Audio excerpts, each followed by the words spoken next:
And a rowdy crowd turns out for the first debate between State Senator Scott Fitzgerald and his recall opponent, Lori Compas.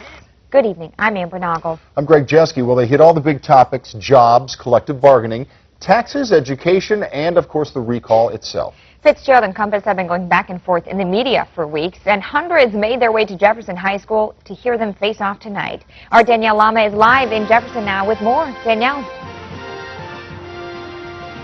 This was definitely a loud crowd. We heard a number of cheers and boos throughout the debate, even though the audience was told to stay quiet. One person was even escorted out of the auditorium. There were a number of heated exchanges between the candidates, one about jobs, which then led to a conversation about collective bargaining rights. While Compas was often questioned about the future plans if elected, Fitzgerald had to answer questions about past decisions. And we said, you know what?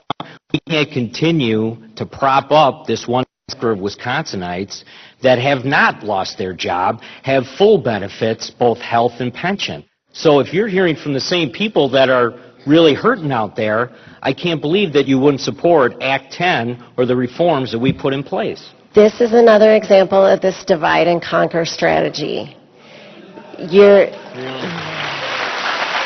You are turning neighbor against neighbor.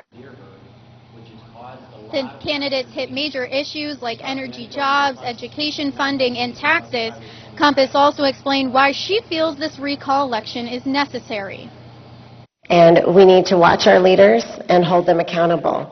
And this right is protected in our Constitution. What we're seeing here is a pattern of abuse of power and betrayal of trust. The senator broke the open meetings law. That conference committee that evening in the Senate parlor is probably the most watched public meeting that has ever happened in the history of the state of Wisconsin. The idea that somehow that was done in secret is absolutely ridiculous. Fitzgerald is a 17-year incumbent in this race. Lori Compas is a small business owner and mom from the Fort Atkinson who led the charge in this recall effort. The latest polls show Fitzgerald with a big lead, 14 points ahead. The recall election, of course, will be held on June 5th. Reporting live in Jefferson, I'm Danielle Lama, 27 News.